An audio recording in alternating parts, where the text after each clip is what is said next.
24 ঘন্টা আগেই মেরামত করা হয়েছিল ফেরিঘাটের, কিন্তু সেই ফেরিঘাট আবারও ভেসে গেল জলের তোড়ে। আর এমন ঘটনার পরিপ্রেক্ষিতে এলাকার বাসিন্দাদের আবারও ভোগান্তির শিকার হতে হচ্ছে। বীরভূমের দুবরাজপুর ব্লকের অন্তর্গত লোবা গ্রাম পঞ্চায়েতের বাবুপুর গ্রামে অজয় নদ ও হিন্দু নদীর সংযোগস্থলে ফেরিঘাটের ভাসা ব্রিজ মেরামত করা হয় গত রবিবার। সাধারণ মানুষদের সুবিধার্থের কথা মাথায় রেখে এমন উদ্যোগ নিয়েছিলেন দুবরাজপুর বিধানসভার বিধায়ক অনুপ কুমার সাহা এবং দুবরাজপুর ব্লক প্রশাসন। কিন্তু ওই ফেরিঘাটের ভাসা ব্রিজের যে জায়গাটি মেরামত করা হয়েছিল সেই জায়গাটি পুনরায় জলের তোড়ে ভেঙে যায়। আর এই ঘটনার পর আজ মঙ্গলবার সকাল থেকেই ফের চরম দুর্ভোগের মুখোমুখি এলাকার বাসিন্দারা। এই ফেরিঘাটটি নিয়ে দিন কয়েক আগে একাধিক বিতর্ক তৈরি হয়েছিল। আগে এই ফেরিঘাটে যাতায়াত করার জন্য টোল দিতে হতো এলাকার বাসিন্দাদের। পরে নতুন রাজ্য সরকার আসার পর সেই টোল বন্ধ হয়ে যায়।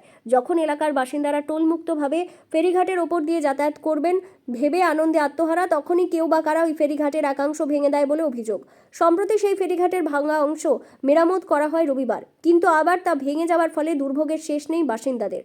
যা জানা যাচ্ছে তাতে ফেরিঘাটের ভাঙা অংশ মেরামত করার পর আচমকা আজ সকালে অজয় নদের জলের পরিমাণ অনেকটাই বেড়ে যায়, আর তারপরই এমন ঘটনা ঘটে। ফেরিঘাট ভেঙে যাওয়ার পর এখন 4 চাকা যান চলাচল সম্পূর্ণ বন্ধ। তবে পাশেই থাকা বাঁশের মাচা দিয়ে মোটর বাইক, সাইকেল এবং হেঁটে পারাপার করছেন অনেকেই, যদিও এই পারাপার যথেষ্ট ঝুঁকিপূর্ণ।